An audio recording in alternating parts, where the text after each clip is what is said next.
Movie शुरू होती है और हम एक लड़के मैक्स को देखते हैं जो कि अपने घर की छत पर बैठकर अपनी ड्राइंग कंप्लीट कर रहा होता है। लेकिन तभी उसकी मदर उसे नीचे बुलाती है ताकि वो अपना शिफ्टिंग का काम खत्म कर ले। अब उनकी बातों से हमें पता चलता है कि वो लोग पहले यहाँ पर रहा करते थे, लेकिन जब मैक्स 8 महीने का था तो वो लोग इस जगह को छोड़कर चले गए और मैक्स के फादर भी इसी शहर में ही एक हादसे की वजह से मारे गए और अब वो लोग दोबारा से रहने के लिए यहाँ पर आए हैं। अब जब वो लोग शिफ्टिंग कर रहे होते हैं तो इसी दौरान मैक्स कुछ अजीब नोटिस करता है। वो जैसे अपना हाथ टीवी के पास लेकर जाता है तो टीवी की स्क्रीन पर अजीब तरह की वेव्स बनने लगती हैं, जो कि साइंटिफिकली पॉसिबल ही नहीं था। तब ये देखकर मैक्स अपने हाथ को देखता है और काफी शॉक्ड हो जाता है, लेकिन फिर वो इस चीज को इग्नोर करके अपनी मदर की हेल्प करने में लग जाता है। इसके बाद मैक्स अपने स्कूल के लिए तैयार हो रहा होता है, लेकिन तब भी वो अपने हाथ से निकली हुई उन वेव्स के बारे में सोच रहा होता है कि आखिर वो चीज थी क्या और ये चीज पॉसिबल कैसे हो सकती है। फिर मैक्स अपने स्कूल के लिए निकल जाता है। फिर मैक्स स्कूल जाते हुए एक रिसर्च लैब की रिस्ट्रिक्टेड एरिया के पास जाकर रुकता है। असल में ये रिसर्च लैब मैक्स के फादर की ही थी, जहाँ पर एक हादसा होने की वजह से उसके फादर की मौत हो गई। तभी मैक्स के पास उसकी मदर का मैसेज आता है और वो जैसे स्क्रीन को स्वाइप करता है उसके हाथ से फिर वैसे वेव्स निकलती है और इस बार तो मोबाइल पूरी तरह से बंद हो जाता है। इसके बाद मैक्स दोबारा अपने स्कूल के लिए निकल जाता है। इसके बाद हमें उस रिसर्च लैब के अंदर का सीन दिखाया जाता है, जहाँ पर एक सबमरीन रोबोट में से एक अजीब तरह की लाइट ग्लो करती है और ये लाइट ब्लू कलर की होती है और ये सबमरीन ग्लो इसीलिए कर रही थी क्योंकि मैक्स उसके आस पास ही था, जिसकी वजह से वो सबमरीन रोबोट एक्टिवेट होना शुरू हो जाता है।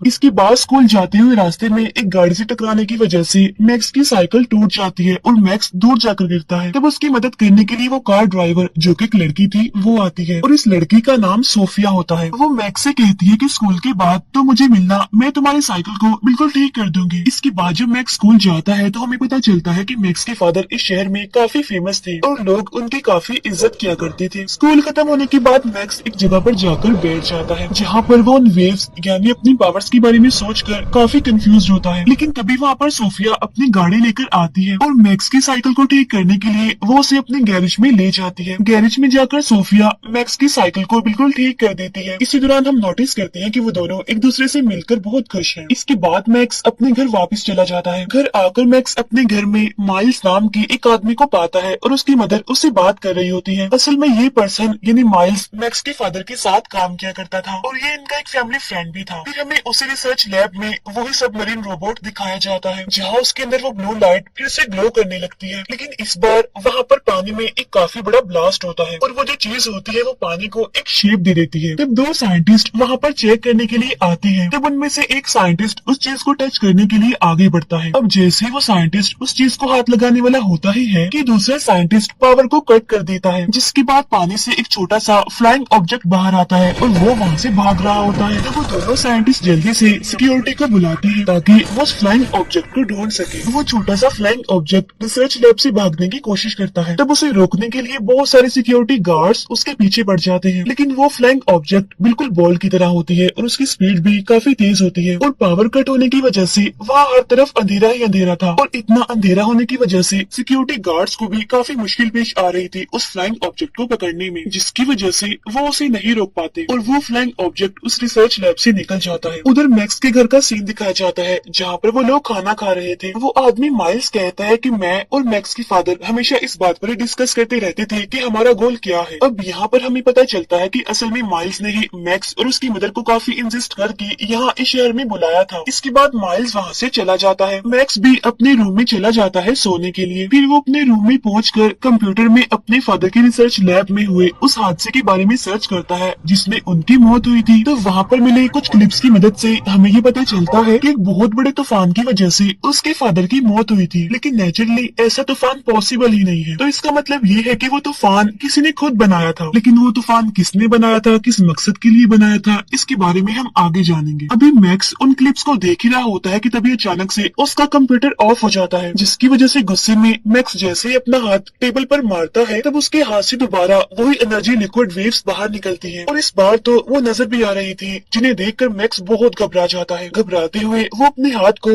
तकिए के नीचे रख देता है। फिर मैक्स अपने हाथ से निकलने वाली उन वेव्स को बड़े गौर से देख रहा होता है, उन्हें एग्जामिन कर रहा होता है। लेकिन जैसे ही वो अपना हाथ बंद करता है, इन्हें जैसे ही अपनी मुट्ठी को बंद करता है तो वो सारी वेव्स गायब हो जाती है। लेकिन जैसे ही वो अपनी मुट्ठी दोबारा खोलता है तो इस बार तो वो वेव्स काफी फोर्स से बाहर आती है, जिसकी वजह से मैक्स नीचे गिर जाता है। फिर नेक्स्ट डे मैक्स एक रेडियो और एक लैंप की मदद से अपनी पावर्स को कंट्रोल करने की कोशिश कर रहा होता है। जहाँ पर उसकी पावर्स तो कंट्रोल नहीं होती, लेकिन वो उन चीजों को ब्लास्ट कर देता है। फिर वो दोबारा से अपने स्कूल के लिए निकल पड़ता है। फिर ब्रेक के दौरान मैक्स अपने हाथ से निकलने वाली उन एनर्जी वेव्स का स्केच ड्रॉ करता है और तभी सोफिया वहाँ पर आकर उसे अपने साथ एक रेस्टोरेंट में चलने के लिए इनवाइट करती है, जिस पर मैक्स मान जाता है। फिर हम देखते हैं कि मैक्स अपने फ्री टाइम में अपने हाथ से निकलने वाली उन एनर्जी लिक्विड वेव से खेलने लगता है। फिर वो अपने घर में वापस आकर अपने कंप्यूटर में ये ढूंढने की कोशिश करता है कि उसके फिंगर से लिक्विड एनर्जी वेव्स निकल रही है, तो ये है क्या। लेकिन ऑब्वियसली ये चीजें इंटरनेट पर मौजूद नहीं होती। फिर मैक्स नीचे आता है अपनी मदर से बातें करने के लिए अपने फादर के बारे में, जहाँ पर मैक्स ये जानने की कोशिश करता है कि आखिर उसके फादर कहाँ से हैं, उनका फैमिली बैकग्राउंड क्या है, उसके फादर का पास्ट क्या है, सब कुछ। और साथ साथ ये भी कि उनके घर के नीचे बॉम्ब शेल्टर क्यों है, क्योंकि मैक्स को ये बात बुरी लगती थी कि शहर के लोग उसके फादर को उसकी निस्बत ज्यादा जानते हैं। लेकिन तभी हम नोटिस करते हैं कि कुछ तो ऐसा है, कोई तो ऐसी चीज है जो मैक्स पर नजर रख रही है, और ये चीज मैक्स के अंदर मौजूद उन एनर्जी वेव्स को भी देख सकती है। नेक्स्ट डे मैक्स सोफिया के साथ उस रेस्टोरेंट में जाता है जहाँ पर उसने इनवाइट किया था, जहाँ पर कुछ बातें करने के बाद मैक्स की तबीयत खराब होने लगती है, क्योंकि उसकी पावर्स ओवरलोड हो रही थी, जहाँ पर उसकी हालत अब देखते ही देखते बिगड़ने लगती है। इसीलिए वो फौरन वॉशरूम चला जाता है और वॉशरूम में जाकर जैसे ही वो मिरर में देखता है तो वो नोटिस करता है कि उसकी आंखों में से ब्लू लाइट्स निकल रही हैं और उसके हाथों से भी अब पहले की निस्बत ज्यादा एनर्जी वेव्स निकल रही है। लेकिन इस बार तो वो उन्हें कंट्रोल भी नहीं कर पा रहा था। लेकिन जैसे ही मैक्स उन एनर्जी वेव्स को ऑफ करता है,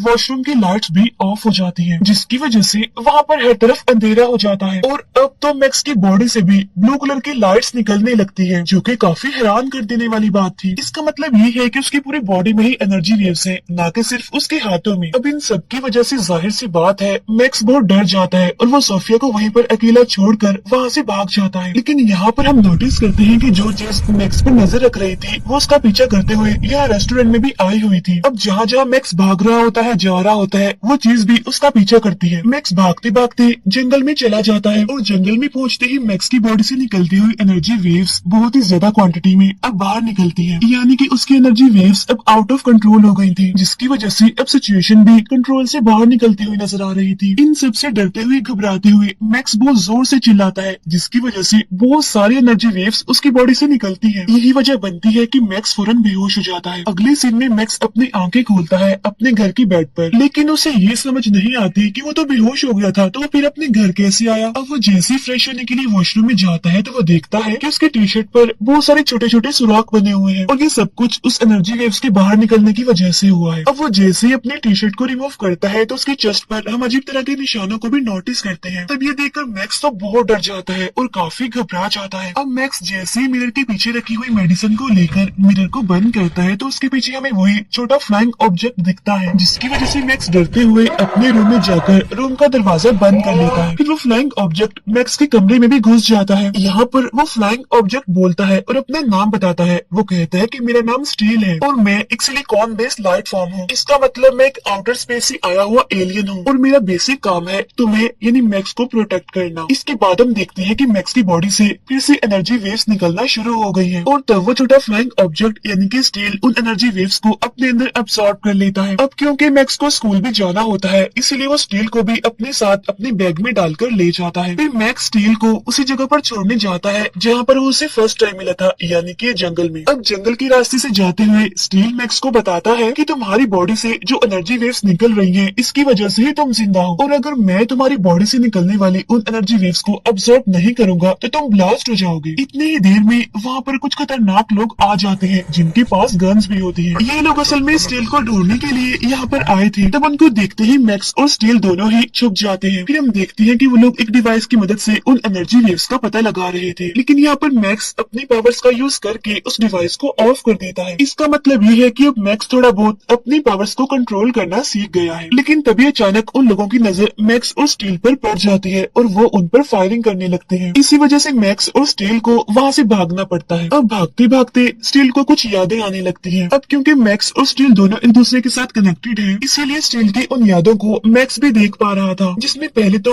वो रिसर्च लैब की तबाही को देखता है और बाद में उन्हें स्टील की रिफ्लेक्शन भी नजर आती है। और जब मैक्स इस बारे में स्टील से पूछता है तो वो उसे कुछ भी नहीं बता पाता, क्योंकि स्टील को भी ज्यादा कुछ याद नहीं होता। इसके बाद हम देखते हैं कि वही लोग दोबारा से उनके पीछे पड़ जाते हैं, जिसकी वजह से मैक्स स्टील को अपने साथ स्कूल ले जाता है। अब जैसे ही मैक्स की क्लास खत्म होती है तो उसकी मुलाकात सोफिया से होती है, जो मैक्स को फिर से रेस्टोरेंट में आने के लिए इनवाइट करती है। अब जैसा कि हम जानते हैं कि मैक्स अपने बैग में स्टील को छुपा कर लाया था, इसी वजह से वो बैग में अनकंफर्टेबल होकर हलचल कर रहा होता है, जिसकी वजह से मैक्स को वहाँ से जाना पड़ता है। फिर वो दोनों एक ग्राउंड में जाकर बैठ जाते हैं और डिस्कस करने लगते हैं कि सारी सिचुएशन को कैसे कंट्रोल किया जाए। तभी उस टाइम मैक्स के बैग से एक ड्राइंग बाहर आती है, जहाँ पर उसने अपने ही फादर की रिसर्च लैब को ड्रॉ किया हुआ था। तब ये देखकर स्टील उसे बताता है कि हम लोगों को मारने के लिए अल्ट्रा लिंक्स आएंगे। अल्ट्रा लिंक्स भी असल में एक एलियन ही होता है और यही अल्ट्रा लिंक्स ही मैक्स के फादर की मौत की वजह है। इसके बाद वो दोनों अपने फादर की रिसर्च लैब में जाते हैं और अब ये लैब पूरी तरह से वीरान होती है। वहाँ पर जाकर मैक्स अपनी पावर्स की प्रैक्टिस करने लगता है, जहाँ पर मैक्स बहुत सारी नई नई चीजें करता है, जैसे कि वो वहाँ पर मार्शल आर्ट करता है, पार्कोर करता है और जिम्नास्टिक करता है। इसके बाद वो बड़े बड़े जंप भी करता है। इन शॉर्ट इतने थोड़े टाइम में ये सब कुछ करने की पावर्स उसके अंदर आ जाती है। फिर मैक्स गलती से एक काफी बड़ा जंप कर देता है और ऊपर जाकर वो बाय मिस्टेक नीचे गिर जाता है, लेकिन ठीक टाइम पर स्टील उसे बचा लेता है। लेकिन तभी वो दोनों आपस में लिंक्ड हो जाते हैं, जिसकी वजह से वो लोग ट्रांसफॉर्म हो जाते हैं एक अलग ही तरह की सूट में। तब सूटअप होते ही मैक्स को कुछ विजन्स आते हैं, जो कि असल में स्टील की मेमोरीज होती हैं, यानी उसकी यादें, जिसमें कि वो अपने फादर को देखता है और मैक्स के फादर स्टील को देखते ही पहचान लेते हैं। इसके बाद जब वो दोनों अनलिंक्ड होते हैं तो मैक्स स्टील से पूछता है कि तुम मेरे फादर को कैसे जानते हो, लेकिन इसका जवाब स्टील नहीं दे पाता, क्योंकि उसको भी कुछ याद नहीं होता। लेकिन वो सिर्फ ये कहता है कि जिस तूफान से तुम्हारी फादर की मौत हुई थी वो असल में एक अल्ट्रा लिंक था। इसके बाद हमें अगले दिन का सीन दिखाया जाता है, जहाँ पर मैक्स और स्टील घर में होते हैं, जहाँ पर मैक्स डिसाइड करता है सब कुछ अपनी मदर को बताने का, लेकिन उसकी मदर तो घर पर ही नहीं होती। तभी मैक्स अपने फ्रिज पर एंटिक का साइन देखता है और वो डिसाइड करता है कि वो एंटिक जाकर माइल्स से इस बारे में सब कुछ पूछेगा।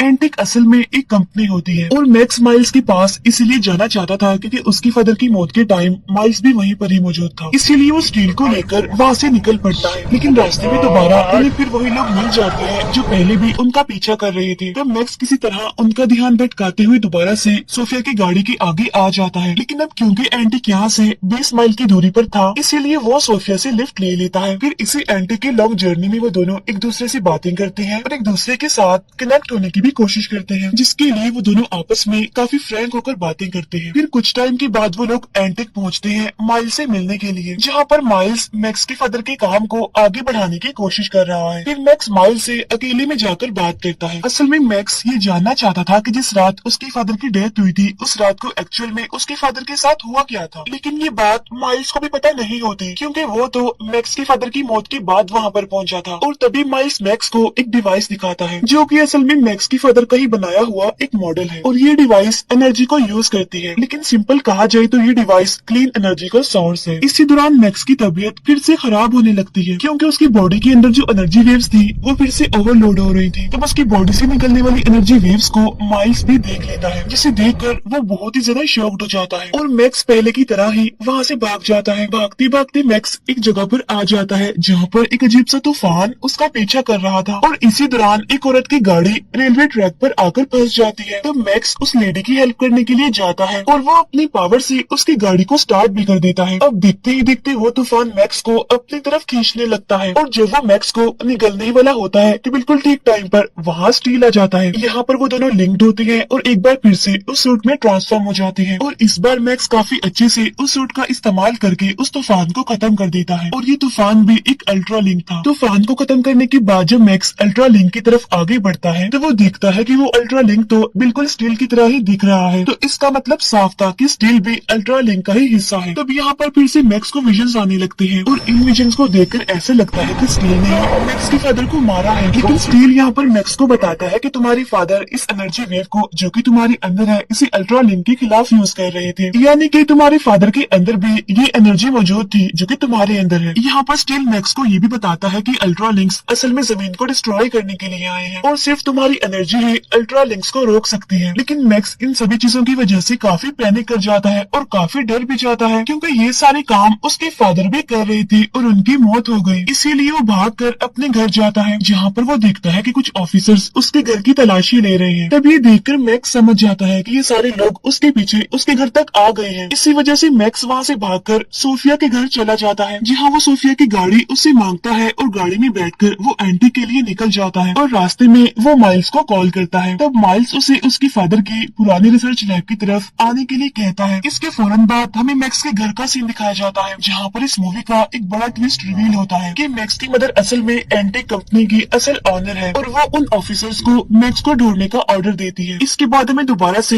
रिसर्च लैब का सीन दिखाया जाता है, जहाँ पर मैक्स कुछ लाइट्स को फॉलो करते हुए आगे बढ़ता है और लाइट्स को फॉलो करते हुए मैक्स उस प्रोटोटाइप की तरफ आगे बढ़ता है जिसके अंदर स्टील अभी स्लीपिंग मोड में होता है। असल में ये एक चेम्बर की तरह का होता है और तभी मैक्स को फिर से विजन्स आने लगते हैं और अब हमें यहाँ पर पता चल जाता है कि आखिर कैसे मैक्स की फादर की मौत हुई थी, जहाँ पर असल में स्टील की वजह से नहीं बल्कि माइल्स की वजह से ही मैक्स की फादर की मौत हुई, क्योंकि माइल्स ही असल में उन अल्ट्रालिंक्स के साथ मिलकर मैक्स की फादर को मार डालता है और मैक्स के फादर के अंदर जितनी भी पावर्स जितनी भी एनर्जी होती है वो उस सबको बाहर निकाल लेता है। लेकिन मरने से पहले मैक्स के फादर स्टील को ये ऑर्डर देते हैं कि जब मैक्स बड़ा हो जाएगा तो स्टील तुम उसके पास जाकर उसको प्रोटेक्ट करना, और इतना कहते ही मैक्स के फादर की मौत हो जाती है। तभी हम पीछे से माइल को देखते हैं जो कि अपने सूट के साथ वहाँ पर आता है। माइल्स को देखते ही मैक्स उसे मारने की कोशिश करता है, लेकिन वो माइल्स के आगे कुछ नहीं कर पाता। इसके बाद माइल्स मैक्स को उस चेम्बर के अंदर जाने के लिए कहता है। तब मैक्स उस चेम्बर के अंदर जाते ही फिर से स्टील के साथ लिंक्ड हो जाता है, लेकिन इस बार वो पहले की उसका सूट को